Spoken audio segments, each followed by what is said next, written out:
REBOOT, the art of pausing. Transform your life through the power of intentional stillness. Right now, as you listen to these words, your mind is probably racing through a dozen different thoughts. What you need to do next. That conversation from earlier, the notifications waiting on your phone, the endless stream of demands pulling at your attention like invisible threads. But what if I told you that the most revolutionary thing you could do right now, the single most powerful action that could transform your entire life, is to do absolutely nothing at all? What if the secret to peak performance, deep fulfillment, and unshakable inner peace isn't found in doing more, but in the radical act of pausing? Introduction. The paradox of pause. We live in a world that has forgotten how to stop. Every moment is filled with motion, every silence stuffed with sound, every pause immediately filled with the next urgent task. We've become human doings instead of human beings, measuring our worth by our productivity and our value by our output.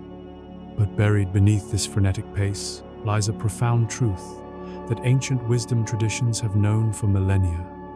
Real power comes from stillness. The art of pausing isn't about becoming passive or lazy. It's about becoming so deeply present, so completely aware, that you begin to operate from a place of clarity rather than chaos. When you master the pause, you discover that you can reboot your entire system. Your mind, your emotions, your energy, your perspective in moments rather than months. This audiobook is your guide to reclaiming that lost art. Over the next hour, we'll explore how strategic pauses, mindful meditation, and intentional morning rituals can become your secret weapons for navigating our hyper-connected world with grace, purpose, and unshakable inner calm. Chapter 1. The Science of Stillness. Your brain is not designed for the modern world.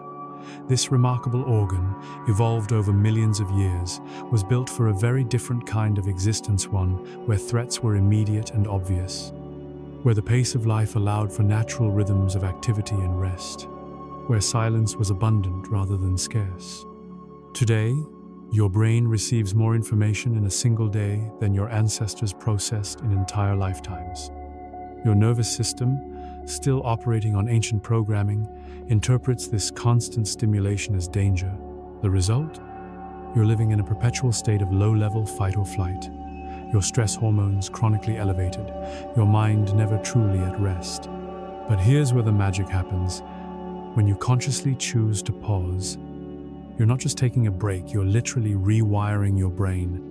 Neuroscientists have discovered that meditation and mindful pausing activate the parasympathetic nervous system, shifting your body from stress mode into what researchers call rest and digest mode.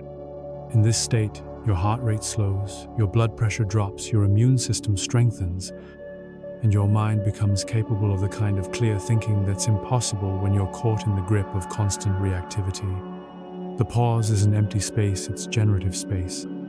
During these moments of stillness, your brain's default mode network springs into action, making connections between disparate ideas, processing emotions, and essentially performing the mental housekeeping that keeps you functioning at your best. This is why the greatest insights often come not during intense focus, but during walks, showers, or those quiet moments between sleep and waking. Research from Harvard Medical School shows that just 8 weeks of regular meditation practice can literally change the structure of your brain, increasing gray matter in areas associated with learning, memory, and emotional regulation, while decreasing it in the amygdala, your brain's alarm system. You're not just relaxing when you pause, you're evolving. Chapter 2. The Lost Art of Doing Nothing. There's a beautiful Italian concept called dolce far niente, the sweetness of doing nothing. It's not laziness or procrastination, it's the art of being fully present without agenda, without goals, without the need to optimize or improve or accomplish. It's a state of being that our productivity-obsessed culture has almost entirely forgotten. When did we lose the ability to simply be? When did every moment become an opportunity for optimization? Every pause a chance to check our phones? Every quiet space something to be filled with noise? We've created a world where stillness feels uncomfortable, where silence feels awkward, where the idea of sitting quietly with our own thoughts seems almost revolutionary. But this discomfort with stillness isn't natural, it's learned. Children know how to be present. Watch a young child absorbed in play, completely immersed in the moment, unaware of past or future. That capacity for presence is your birthright, temporarily covered over by years of conditioning that tells you your worth comes from your productivity. The pause is how you reclaim that birthright. It's how you remember that you are not your thoughts, you are not your to-do list, you are not the sum of your achievements or failures. You are the aware presence that observes all of these things, the peaceful witness that remains unchanged regardless of what storms might be raging in your mind or your life. This isn't spiritual bypassing or naive optimism. It's practical wisdom backed by thousands of years of human experience and confirmed by modern science. When you learn to pause skillfully, you develop what psychologists call emotional regulation. The ability to experience intense feelings without being overwhelmed by them, to witness challenging thoughts without believing them automatically, to respond to life's curveballs with wisdom rather than reactivity. Chapter 3. The Morning Revolution. How you begin your day determines how you live your life. This isn't hyperbole, it's neuroscience. The first thoughts you think, the first activities you engage in, the first energies you invite into your awareness set the tone for everything that follows. Most people surrender this precious time to the chaos of email, news, and social media, essentially allowing the outside world to hijack their consciousness before they've even fully awakened. But what if your morning could become your secret weapon? What if the first hour of your day could be transformed into a launching pad for clarity, purpose, and unshakable inner peace? A mindful morning ritual isn't about adding more tasks to your already overwhelming schedule. It's about claiming sacred time for yourself, creating a buffer zone between sleep and the demands of the day, establishing a foundation of presence that nothing can shake. The most powerful morning rituals share certain elements. They begin in stillness, they include some form of mindful movement, they involve gratitude, and they set a clear intention for the day ahead. But the specific practices matter less than the underlying principle. You're choosing to start your day from a place of center rather than chaos. Consider the difference between two mornings. In the first, you wake up and immediately reach for your phone, flooding your barely conscious mind with notifications, news, and other people's agendas. Your nervous system is instantly activated, your attention scattered, your energy depleted before you've even gotten out of bed. In the second morning, you wake up and take 5 deep breaths. You sit quietly for 10 minutes, perhaps meditating or simply watching your thoughts. You write down 3 things you're grateful for. You set an intention for how you want to show up in the world. You begin your day as the author of your own experience rather than a victim of circumstance. The compound effect of this choice is extraordinary. Day by day, morning by morning, you're training your nervous system to default to peace rather than panic, to presence rather than reactivity.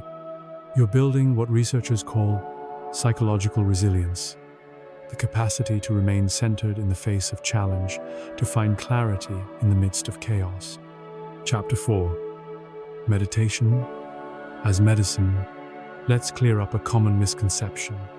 Meditation isn't about emptying your mind or achieving some blissful state of consciousness. It's not about becoming a spiritual person or adopting any particular belief system. Meditation is simply the practice of training your attention, developing the skill of awareness, learning to observe your thoughts and emotions without being swept away by them. Think of meditation as medicine for your mind. Just as you might take vitamins to support your physical health, meditation is a daily supplement that strengthens your mental and emotional well-being. And like any medicine, consistency matters more than intensity. 5 minutes of daily practice will transform your life more profoundly than an hour-long session once a week. The beauty of meditation lies in its simplicity. The most basic form, mindfulness of breathing, requires nothing more than your natural breath and your willing attention. You sit comfortably, close your eyes, and simply notice the sensation of breathing. When your mind wanders, and it will constantly, you gently return your attention to your breath. That's it. That's the entire practice. But don't let this simplicity fool you. What you're doing is revolutionary. Every time you notice that your mind has wandered and gently bring it back, you're strengthening what neuroscientists call your attention muscle. You're developing the capacity to choose where you place your awareness rather than being at the mercy of whatever thoughts or emotions happen to arise. This skill translates directly into every area of your life. When your colleague says something that triggers anger, you can pause and choose your response rather than reacting automatically.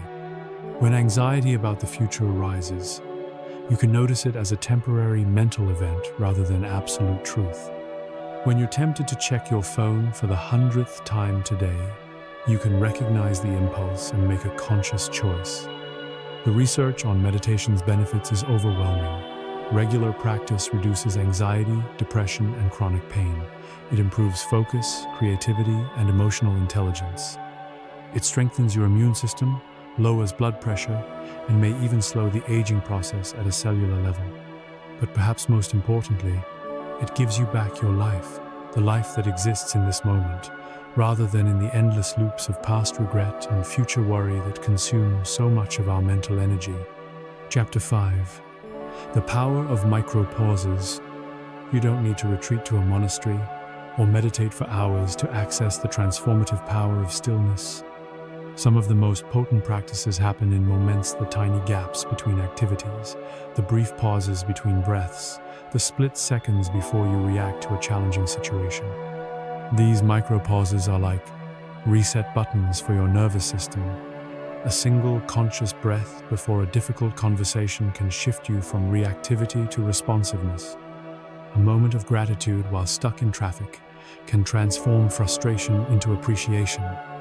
3 deep breaths before checking your email can help you approach your inbox with clarity rather than overwhelm. The key is remembering to pause.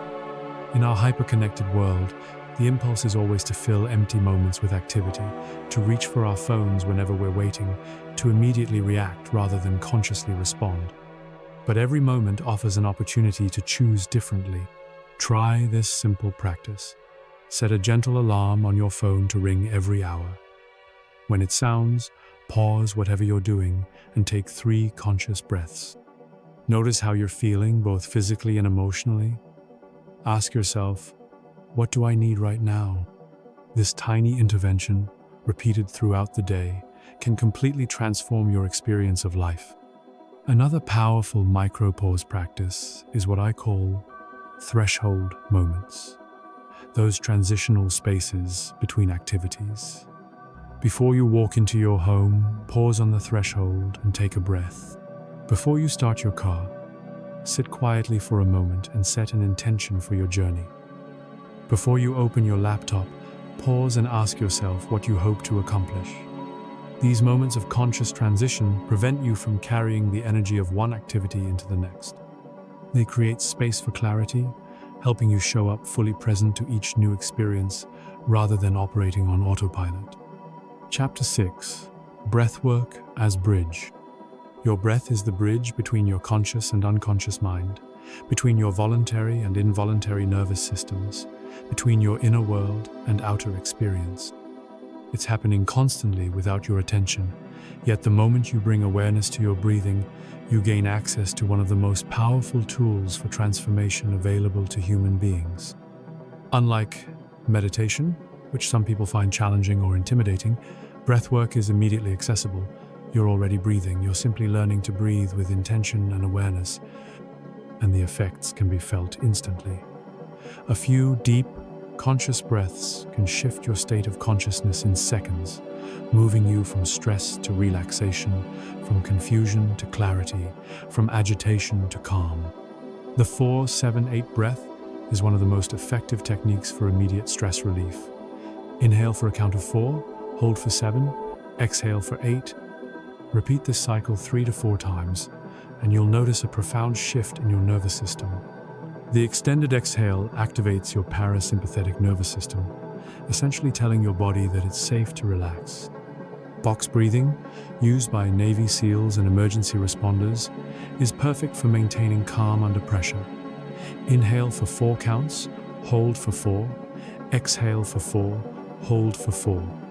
Repeat this pattern while visualizing drawing a square with your breath. This technique is particularly powerful because it engages both your respiratory system and your imagination, creating a state of focused relaxation. The breath of gratitude combines breathwork with appreciation, amplifying the benefits of both practices. On your inhale, breathe in something you're grateful for, perhaps the gift of this day, the love of family, or simply the miracle of being alive. On your exhale, breathe out any tension, worry, or negativity you're holding. This practice not only calms your nervous system but also shifts your mental state toward appreciation and abundance. Chapter 7. Creating your sanctuary. Your external environment profoundly affects your internal state. Clutter creates mental confusion. Noise generates nervous tension. Chaos in your space translates to chaos in your mind. But the reverse is also true. When you create spaces of beauty, order, and tranquility, you're supporting your practice of presence and providing your nervous system with the messages it needs to relax. Creating a sanctuary doesn't require a lot of space or money. It requires intention. Whether it's a corner of your bedroom, a chair by a window, or simply a cushion on the floor, having a designated space for stillness signals to your mind that this practice matters, that you're worthy of this gift of presence. Your sanctuary might include elements that speak to your senses, perhaps a plant that connects you to nature, a candle that engages your sense of smell, a beautiful object that pleases your eyes, or soft music that soothes your ears. The key is choosing items that genuinely support your sense of peace, rather than adding to visual clutter or mental distraction. But remember, your ultimate sanctuary is internal. While external spaces can support your practice, the real work is learning to carry that sense of inner sanctuary with you wherever you go. The executive in the busy office, the parent in the chaotic household, the student in the noisy dormitory hall, can access profound states of peace by turning inward to that space of stillness that exists at your core. This internal sanctuary is always available. It's not dependent on external circumstances, other people's behavior, or perfect conditions. It's the eye of the hurricane, the still point around which everything else revolves. The more you visit this inner space through meditation, breathwork, and conscious pausing, the more accessible it becomes in all circumstances. Chapter 8. The ripple effect. When you establish a regular practice of pausing, whether through meditation, mindful breathing, or conscious stillness, the benefits extend far beyond your personal experience.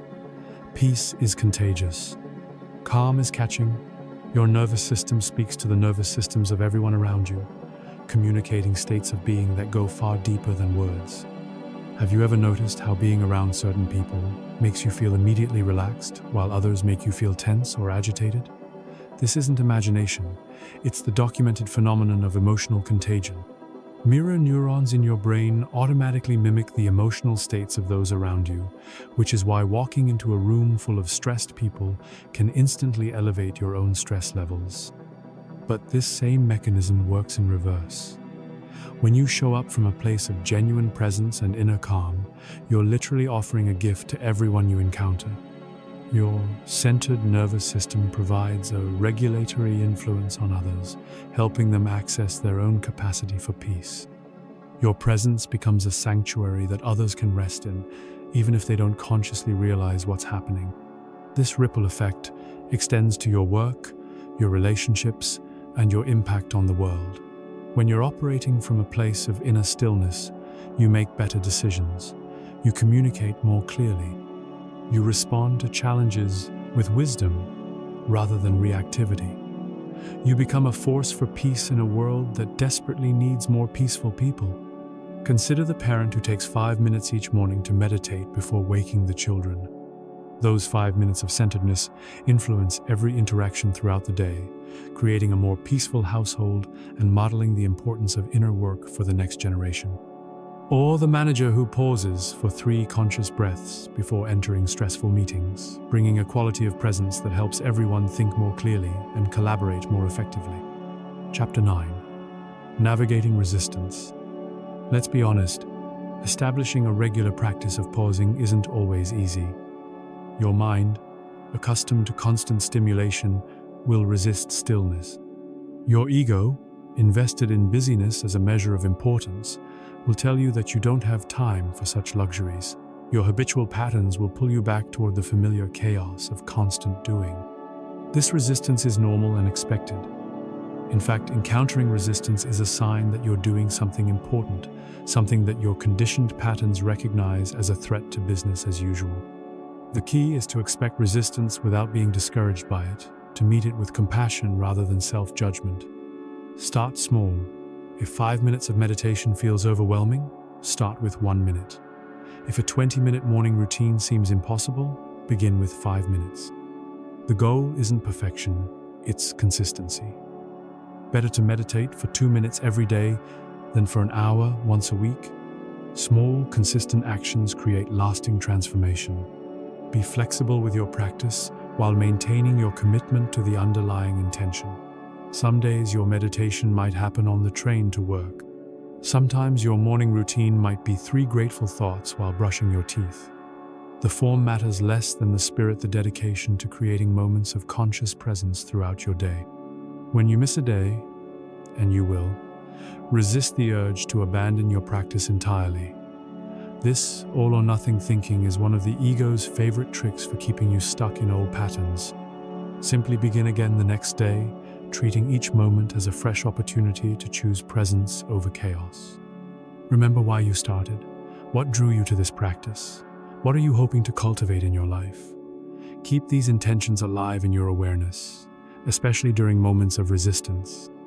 You're not just developing a habit, you're reclaiming your birthright of inner peace and transforming yourself into the kind of person who can navigate any storm with grace.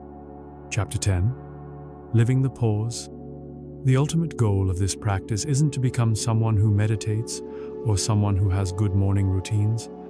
It's to become someone who lives from a place of conscious presence, who has integrated the pause so deeply into their being that it becomes a natural part of how they move through the world.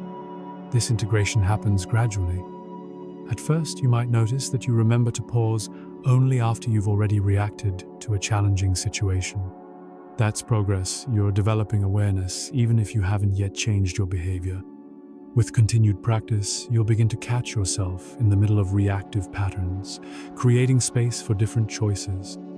Eventually, the pause becomes so natural that you automatically create space between stimulus and response, consistently choosing wisdom over reactivity. Living the pause means bringing the quality of meditative awareness into all your activities.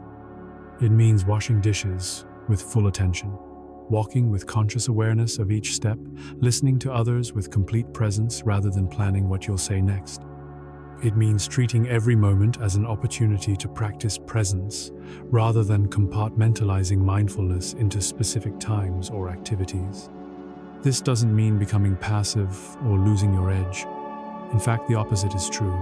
When you're operating from deep presence, you become more effective, not less. Your decision-making improves because you're not caught up in emotional reactivity. Your creativity flourishes because you're not limiting yourself to familiar patterns of thinking.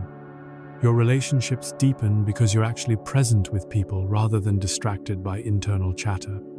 The pause becomes your superpower, your ability to access clarity in confusion, peace in chaos, wisdom in uncertainty. It becomes the foundation from which you build a life of meaning, purpose, and unshakable inner calm. Conclusion.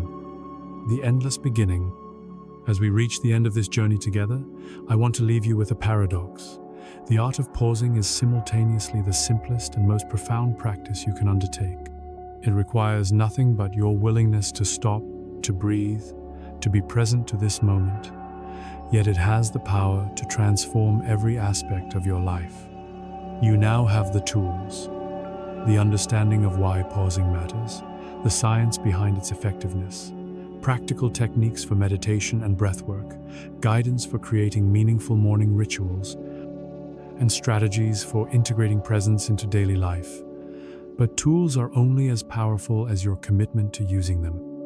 This is your invitation to beginner to begin again, to choose in this moment to prioritize your inner well-being, to recognize that in a world that profits from your distraction, choosing presence is a radical act.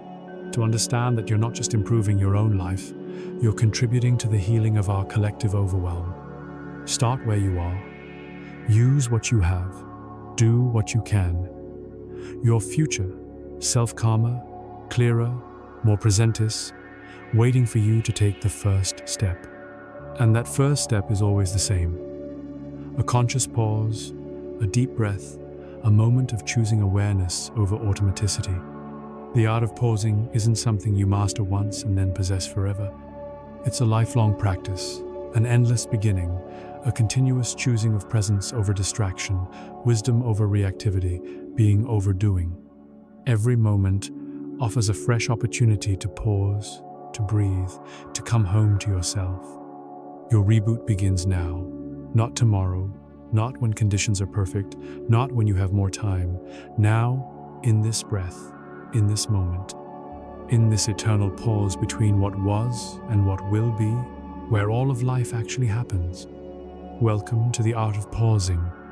Welcome to your new life.